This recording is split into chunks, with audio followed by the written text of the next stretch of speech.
तो बेटा अब जो हम स्टार्ट कर रहे हैं वो स्टार्ट कर रहे हैं application of recombinant biotechnology in the field of medicine. Medicine मतलब कि थेरेपेटिक्स, थेरेपेटिक्स मतलब कि थेरेपी देने के लिए। अब सिंपली बहुत सारी मेडिसिन ऐसी हैं जो रिकॉम्बिनेंट टेक्नोलॉजी से डेवलप की गई और उनमें से इवन 12 मेडिसिन तो ऐसी है जो इंडिया में अभी भी यूज हो रही है। हमको जो इसके अंदर यूज करना है, हमको जो स्टडी करनी है वो करनी है बेटा इंसुलिन की। ठीक है, ह्यूमन इंसुलिन की स्टडी करनी है in the application of recombinant technology in medicine, medicine और you can say in the therapeutics. हमने कहा था ना, थेरेपेटिक्स में आता है, बायोरेमेडिएशन में आता है, एग्रीकल्चर में आता है, वेस्ट ट्रीटमेंट में आता है, एनर्जी प्रोडक्शन में आता है। तो हम जो दूसरा वाला कर रहे हैं एप्लीकेशन, वो कर रहे हैं इन द थेरेपेटिक्स। थेरेपेटिक्स मतलब थेरेपी। थेरेपी किसे कहते हैं बेटा? थेरेपी कहते हैं कि अगर कोई, तो सिंपली हम लोग लेंगे बेटा ह्यूमन इंसुलिन। सबसे फर्स्ट चीज, ह्यूमन इंसुलिन की जरूरत कहाँ पड़ती है? तो पहले चीज आती है बेसिक इंसुलिन। आप लोगों ने बेटा ये 11th क्लास में पढ़ रखा है। Insulin is the hormone which is produced by the heterocrine gland pancreas. आपको पता है बेटा कि पेनक्रियास जो होता है वो एक हेटेरोक्राइन ग्लैंड है। हेटेरोक्राइन ग्लैंड का मतलब it is both endocrine in nature as well as exocrine in nature, यानी हार्मोन भी बनाता है और एंजाइम्स भी बनाता है।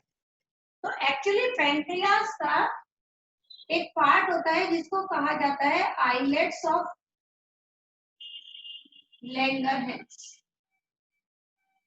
आइलेट्स ऑफ लैंगरहैंस जो होते हैं बेटा, वो आइलेट्स ऑफ लैंगरहैंस सिंथेसाइज करते हैं दो तरह के प्रोटीन, दो तरह के हार्मोन, और भी कई होते हैं। एक अल्फा सेल्स होती है इनमें और एक बीटा सेल्स होती है। जो बीटा सेल्स होती है बेटा वो तो बनाती है इंसुलिन, और अल्फा सेल्स होती है वो बनाती है ग्लूकागॉन। ये हम लोग 11th क्लास में पढ़ चुके हैं। इंसुलिन जो होता है उसका फंक्शन क्या है बेटा? Insulin is mainly responsible for converting glucose into glycogen. Insulin glucose को ग्लाइकोजन में कन्वर्ट करते हैं, ठीक है, और ये ग्लाइकोजन हमारे लीवर में स्टोर होता है whenever we are required. जैसे सपोज मैंने कल रात को खाना खाया था बेटा, तो मैंने चपाती खाई थी, मैंगो शेक पिया, तो उसमें जितना भी ग्लूकोज था वो किस में कन्वर्ट हो गया? ग्लाइकोजन में कन्वर्ट हो गया and get stored in my liver. Now मैं मॉर्निंग में सुबह 5 बजे से उठी हुई हूँ, उससे भी पहले से इनफैक्ट, और तब से वर्क ही कर रही हूँ। अभी आप लोगों को पढ़ा रही हूँ, in that also I am using energy. तो continuously I am getting energy by the oxidation of glucose. अब अगर मेरी ग्लूकोज जो ब्लड में प्रेजेंट है वो तो कब का एग्जॉस्ट हो जाता। अब क्या हो रहा है कि मेरी बॉडी में जो ग्लाइकोजन स्टोर है वो स्लोली स्लोली ग्लूकोज में कन्वर्ट होता रहता है और मुझे एनर्जी मिलती रहती है, ठीक है। और मैं चाहे 10 बजे तक भी खाना नहीं खाऊंगी तो भी मेरी बॉडी में ग्लूकोज एग्जॉस्ट नहीं होगा, क्योंकि मेरी बॉडी में ग्लाइकोजन स्टोर है। तो एक्चुअली अगर सपोज मेरी बॉडी में इंसुलिन नहीं बनता तो क्या होता कि कल जैसे अगर मैंने चपाती खाई और मैंगो शेक पिया, तो वो सब किस में कन्वर्ट होता है? शुगर में, ग्लूकोज में। अब वो ग्लूकोज इसमें कन्वर्ट नहीं हो पाता ग्लाइकोजन में, और मेरे ब्लड में शुगर का लेवल इंक्रीज हो जाता है 280, 260, 380, डिपेंड्स ऑन कि मैंने कितना मीठा या कितना कार्बोहाइड्रेट रिच फूड खाया। अब बेटा वो एक मेरा ब्लड जो है या किसी भी ह्यूमन बीइंग का ब्लड है, that can carry maximum 80 milligram of sugar. केवल 80 मिलीग्राम शुगर रख सकता है वो।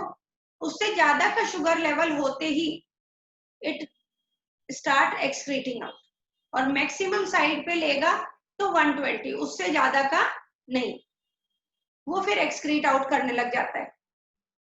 तो बेटा अब सपोज मेरे इंसुलिन नहीं होता तो जो मेरा 3300 शुगर लेवल था वो सारा एक्सक्रीट आउट हो जाता और मेरी बॉडी में रह जाता 120, और उसके बाद सुबह से मैं काम करती तो वो अभी तक मेरा 80-60 तक आ जाता, क्योंकि मेरे पास स्टोर नहीं है। अब स्टोर नहीं है तो मुझे कौन सी डिजीज मानी जाती, मेरे को डायबिटीज मानी जाती। तो डेफिशिएंसी ऑफ इंसुलिन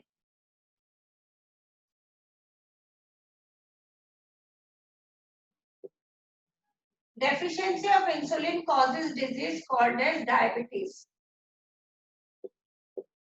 कौन सी डिजीज कहलाती है बेटा, डायबिटीज। 11th क्लास में हमने डायबिटीज के दो टाइप पढ़े थे बेटा, एक डायबिटीज इंसिपिडस और एक डायबिटीज मेलिटस।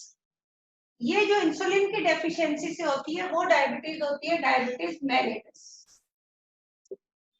हमको यहाँ पे मेलिटस या इंसिपिडस लिखने की जरूरत नहीं है। Whenever we talk about diabetes, it means we are talking about the diabetes mellitus only. Okay. तो जिन पर्सन को डायबिटीज होती है दे रिक्वायर इंसुलिन, क्योंकि उनकी बॉडी में इंसुलिन का सिंथेसिस नहीं होता, तो बेटा उनको इंसुलिन के इंजेक्शन लेने पड़ते हैं। अब एक क्वेश्चन और अराइज होता है कि इंसुलिन का इंजेक्शन ही क्यों लेना पड़ता है, इंसुलिन ओरली भी ले लो, मुंह से ले लो, नहीं ले सकते। क्यों नहीं ले सकते, क्योंकि insulin is a protein, orally लेंगे स्टमक में जाएगा, डाइजेस्ट हो जाएगा, तो इसलिए insulin can not be taken orally, it can only taken by intramuscular injection, यानी इंजेक्शन आप मसल में लगाओगे। दो तरह के इंजेक्शन होते हैं, एक इंट्रावीनस और एक इंट्रामस्कुलर। मस्कुलर मतलब कहीं पे भी, यहाँ लगा लिया, इधर लगा दिया, इधर लगा दिया, बच्चे के हिप पे लगा देते हैं, वो सारे पैर में लगा दिया, पेट में लगा लिया, कहीं पे भी इंट्रामस्कुलर। और इंट्रावीनस क्या होता है, यहाँ से बेटा वो ब्लड वेसल यानी वेन को निकालते हैं, ऐसे मार के जोर से तो वो ऊपर उठ जाती है और फिर वो उसमें इंजेक्शन लगाया जाता है, वो इंट्रावीनस। लेकिन इंसुलिन इंट्रावीनस नहीं लगाया जाता, वो इंट्रामस्कुलर। तो इंसुलिन का इंजेक्शन देना पड़ता है जो डायबिटिक पर्सन। अब ये इंसुलिन हम ऑब्टेन कहाँ से करें, इतना सारा, कितने सारे डायबिटिक पर्सन है बेटा। नाउअडेज डायबिटीज इज लाइक अ बहुत पेंडेमिक डिजीज हो गया, ऑल ओवर वर्ल्ड में बहुत सारे लोगों को डायबिटीज है। अगर आप बॉम्बे या किसी भी मेट्रो सिटी में चले जाओ तो वहां पे आपको हर तीसरा बंदा या हर सातवां बंदा डायबिटिक मिल जाएगा। मैं बॉम्बे में रहती थी, कहीं भी गेट टुगेदर में जाते थे बेटा, अकेली मैं हुआ करती थी जो मीठी चाय मंगाती थी, मीठी कॉफी मंगाती थी या मीठा खाती थी। बाकी सारे मेरी एज ग्रुप के लोग डायबिटिक, ठीक है, क्योंकि वो लाइफस्टाइल डिजीज है। आप किस तरह की लाइफस्टाइल जी रहे हो, कम काम कर रहे हो, टेंशन ज्यादा ले रहे हो, यू विल गेट डायबिटीज। तो खैर हम कैसे डायबिटीज से क्योर कराए वो नहीं, यहाँ पे किसको डायबिटीज है उसको इमीडिएट रिलीफ कैसे मिली जाए, तो वो इंसुलिन से लिया जाता है। पहले इंसुलिन को कैसे ऑब्टेन करा जाता था, पहले इंसुलिन को जो slaughtered cow, sorry slaughtered animal होते थे,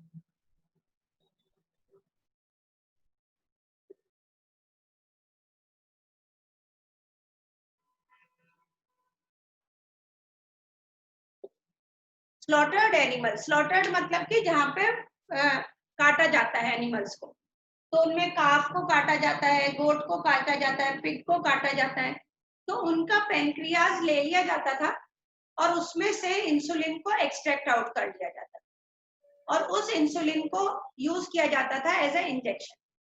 अब बेटा मैं ह्यूमन बीइंग हूँ, सपोज मुझे डायबिटीज है, मैं ह्यूमन बीइंग हूँ और मुझे इंसुलिन मिल रही है सपोज गोट की, पिग की या फिर काफ की, तो बेटा मेरी बॉडी, हमारा इम्यून सिस्टम काम करता है ना, can identify between the self and the non self. तो मेरी बॉडी की इंसुलिन और इनकी इंसुलिन में मेरा इम्यून सिस्टम आइडेंटिफाई कर लेगा, अगर मेरा इम्यून सिस्टम हाइपर सेंसिटिव है तो अगर मैं इनका किसी का इंसुलिन लूं तो मेरे अंदर एलर्जिक रिएक्शन हो जाएगी। क्यों? Because these are non self, ये मेरी बॉडी का नहीं है। तो some of the person who take insulin from these slaughtered animal, they get the allergic reaction. So to prevent this allergic reaction, the human insulin has been synthesized by biotechnology. कि biotechnology से human insulin को synthesise किया जाता है। अब वो human insulin को synthesise करने के लिए बायोटेक्नोलॉजी में एक बहुत बड़ी प्रॉब्लम थी। क्या प्रॉब्लम थी वो मैं आप लोगों को बताती हूँ बेटा।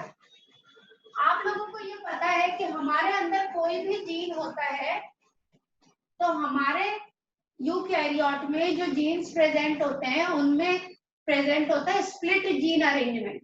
क्या होता है split gene arrangement? Split gene arrangement होता है कि प्रेजेंस ऑफ एक्सॉन्स और very good introns and exons. Kirti Prakash ही पढ़ रहा है, बाकी तो नालायक को तुम कोई नहीं पढ़ रहे हो। तो एक्सॉन्स और इंट्रॉन्स, तो जो एक्सॉन्स और इंट्रॉन्स प्रेजेंट होते हैं तो उसमें से एक्सॉन्स और इंट्रॉन्स को रिमूव कर दिया जाता है, एक्सॉन एक्सॉन सारे जुड़ जाते हैं टू फॉर्म एमआरएनए। ओके, तो सबसे बड़ी प्रॉब्लम क्या थी? ये प्रॉब्लम नहीं थी कि जीन को कैसे एक्सट्रैक्ट आउट किया, जीन को तो रिस्ट्रिक्शन एंडोन्यूक्लियस एंजाइम से कट कॉज करके निकाल लिया। और अगर अपन उस जीन को इंट्रोड्यूस करवा दें ई कोलाई में, बैक्टीरिया में, तो वो जीन वहां पे काम नहीं कर सकता।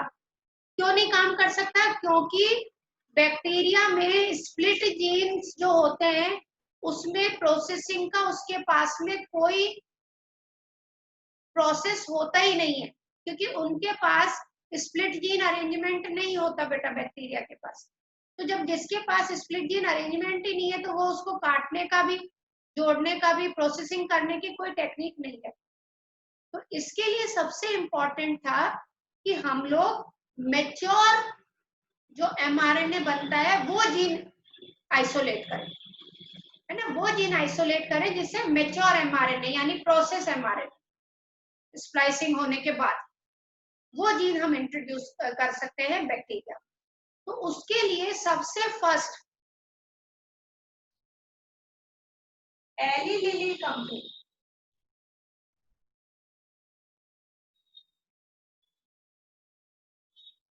सबसे फर्स्ट एक अमेरिकन कंपनी थी Eli Lilly. Eli Lilly company ने सबसे पहले वो जीन आइसोलेट करे या वो जीन सिंथेसाइज करे which are responsible for the synthesis of insulin. तो पहले हम लोग देखेंगे what is the structure of insulin. तो इंसुलिन जो होता है बेटा उसमें दो पॉलीपेप्टाइड, एक ए पॉलीपेप्टाइड होता है बेटा, एक बी पॉलीपेप्टाइड।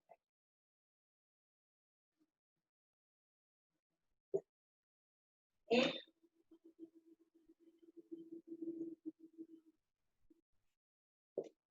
ये ए और बी पॉलीपेप्टाइड जो होते हैं they remain attached with the another polypeptide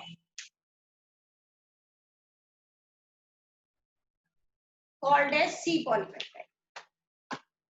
So this is called as C polypeptide. और ये ए और बी पॉलीपेप्टाइड जो है ये बेटा अटैच रहते हैं बाय डाइसल्फाइड बॉन्ड।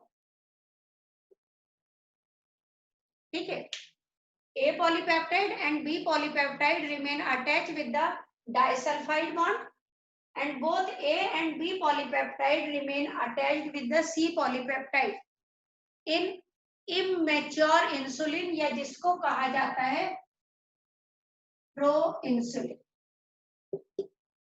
ये प्रो इंसुलिन पहले हमारी बॉडी में बनता है बेटा, फिर बनने के बाद इसका मैच्योरेशन होता है। तो जब मैच्योरेशन होता है तो मैच्योरेशन के दौरान the C polypeptide get remove, C polypeptide remove हो जाता है।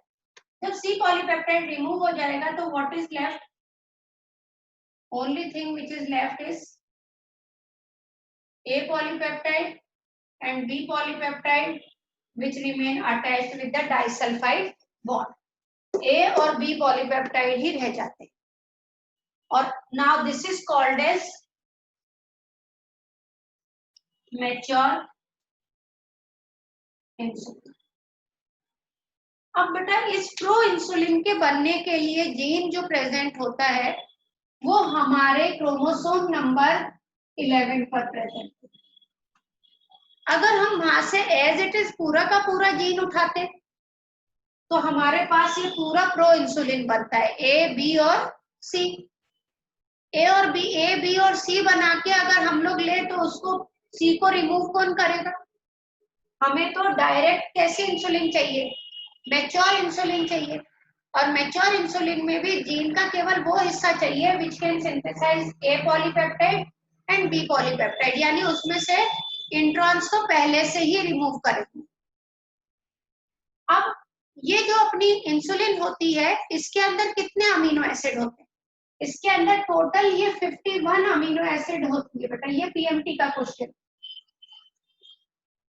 कि मैच्योर इंसुलिन में 51 अमीनो एसिड्स प्रेजेंट होते हैं, जिसमें ए पॉलीपेप्टाइड के पास 21 अमीनो एसिड होते हैं और बी पॉलीपेप्टाइड के पास 30 अमीनो एसिड होते हैं। तो ये चीज हरदम याद रखना, आपको ए पॉलीपेप्टाइड का साइज स्मॉल बनाना है और बी पॉलीपेप्टाइड का साइज थोड़ा सा बड़ा बनाना है। कीप इन माइंड, ए का साइज छोटा क्योंकि 21 अमीनो एसिड है, बी का साइज थोड़ा बड़ा क्योंकि 30 अमीनो एसिड। अब एली लिली कंपनी ने क्या करा? यू पीपल हैव टाइम ना? फिजिक्स की क्लास तो नहीं है बच्चे? ठीक ठीक है। तो एली लिली कंपनी ने क्या करा बेटा? ये क्लियर है बेटा यहाँ तक का सबको? ओके, मैं मानू कि यस मैम। ओके, तो एली लिली कंपनी ने क्या किया बेटा? एली लिली कंपनी ने 2 जीन्स सिंथेसाइज करे। कौन कौन से जीन सिंथेसाइज करे? Gene A and gene B. तो सबसे पहले एली लिली कंपनी ने क्या करा? Synthesize gene A and gene B. Gene A क्या बनाएगा बेटा? Gene A can form the polypeptide A and gene B can synthesize polypeptide B. Okay. अब इन जीन्स को इंट्रोड्यूस करवाया इकोलाई, बैक्टीरिया में इंट्रोड्यूस करवाया। तो कैसे इंट्रोड्यूस करवाया उसको अगर हम डायग्रामेटिकली देखें, मैं सिर्फ डायग्रामेटिकली बता रही हूँ कि सपोज ये इन्होंने जीन ले लिया, जीन ए की बात कर रही हूँ, ये जीन ए, ठीक है, और ये स्पेशल रिस्ट्रिक्टेड एंडोन्यूक्लियस एंजाइम से स्टिकी एंड इनके पास है क्योंकि ये तो आर्टिफिशियली सिंथेसाइज है, इनके पास स्टिकी एंड रहेगा। अब they have taken a E coli जिसके पास में क्या प्रेजेंट है बेटा? प्लाज्मा। ये तो इसका डीएनए और ये क्या हो गया बेटा? प्लाज्मिड। अब इस प्लाज्मिड को भी उसी रिस्ट्रिक्शन एंडोन्यूक्लियस एंजाइम से कट करा जिससे जीन ए को करा था। तो जहाँ जीन ए के स्टिकी एंड बने थे उधर ही जीन इसके प्लाज्मिड के भी स्टिकी एंड बनेंगे। ये प्लाज्मिड हमने निकाल लिया बेटा और ये प्लाज्मिड हमारा निकल के रिस्ट्रिक्शन एंडोन्यूक्लियस एंजाइम से कट होके ये बन गया बेटा और ये डीएनए बन गया, जीन बन गया। अब इस जीन को इनकॉर्पोरेट कर लिया गया इस प्लाज्मिड के साथ, इन दोनों को। तो इसके साथ जब इनकॉर्पोरेट हुआ तो मैं इसको डॉटेड स्ट्रक्चर से दिखा देती हूँ, ठीक है? मैंने किससे बना दिया बेटा? Dotted structure. डॉटेड स्ट्रक्चर से बना दिया। नाउ ये प्लाज्मिड किसकी तरह काम कर रहा है? वेक्टर की तरह। किसकी तरह काम कर रहा है? वेक्टर की तरह। वेक्टर किसे कहते हैं बेटा? Which can transmit the gene, जो जीन को क्या करता है? ट्रांसमिट करता है। अब हमने इस रिकॉम्बिनेंट वेक्टर को, इस रिकॉम्बिनेंट वेक्टर को इंट्रोड्यूस करवाया in another E. coli which does not have plasmid। हमने इस प्लाज्मिड को इसमें इंट्रोड्यूस करवा दिया जिसके पास प्लाज्मिड नहीं है। तो जब इसके पास इंट्रोड्यूस करवा दिया तो इसके पास ये पहुंच गया बेटा। ओके, डॉटेड के साथ। अब ये ई कोलाई को हम कल्चर मीडियम में जब ग्रो करेंगे तो ये ई कोलाई क्या बनाएगी बेटा, ये ई कोलाई बनाएगी पॉलीपेप्टाइड बनाएगी। हम उस ए पॉलीपेप्टाइड को एक्सट्रैक्ट आउट कर लेंगे। ऐसा ही सेम प्रोसेस हम किसके लिए करेंगे बेटा, बी पॉलीपेप्टाइड के लिए। सेम प्रोसेस हम किसके लिए करेंगे, बी पॉलीपेप्टाइड के लिए। बी जीन बनाएंगे, बिल्कुल ई कोलाई लेंगे जिसके प्लाज्मिड को कट करेंगे जहां पे बी जीन अटैच हो सके। बी जीन जब अटैच होगा तो वो रिकॉम्बिनेंट वेक्टर बनेगा, फिर इस वेक्टर को दूसरे ई कोलाई में ट्रांसफर करेंगे और वो ई कोलाई क्या बनाएगा, बी पॉलीपेप्टाइड। अब एक कल्चर मीडियम, एक हमने जो रिएक्टर्स होते हैं उसमें तो हमने ए पॉलीपेप्टाइड्स ई कोलाई से ए पॉलीपेप्टाइड ऑब्टेन कर रहे हैं, दूसरे बायोरिएक्टर में हम दूसरी ई कोलाई की कॉलोनी से बी पॉलीपेप्टाइड एक्सट्रैक्ट आउट कर रहे हैं। ठीक है, हमने ए पॉलीपेप्टाइड भी एक्सट्रैक्ट आउट कर लिया और बी पॉलीपेप्टाइड भी एक्सट्रैक्ट आउट कर लिया। अब उससे ज्यादा बड़ा प्रॉब्लम क्या थी कि इन दोनों को अटैच कैसे किया जाए। तो इन दोनों को अटैच करने के लिए एली लिली कंपनी ने ही क्या करा बेटा, वो डाइसल्फाइड बॉन्ड इंड्यूस कर। और जब ये डाइसल्फाइड बॉन्ड इंड्यूस हो गए उसके बाद में ये जो इंसुलिन बनी, इस इंसुलिन को कहा गया मैच्योर इंसुलिन और ह्यूमन इंसुलिन, या फिर इसको कहा जाता है Humulin, human insulin. So this is how Eli Lilly company synthesize the human insulin. तो और इस इंसुलिन को उसके बाद में प्रोसेस करके इंजेक्शंस के फॉर्म में मार्केट में उतारा गया। और now the person who are suffering from the diabetes they are taking the insulin injection that is of the humulin. So this is how the recombinant technology is used in the production of the various medicine therapy के लिए use किया जा रहा है। तो ये हो जाता है बेटा ह्यूमन इंसुलिन का कि how we can obtain the human insulin.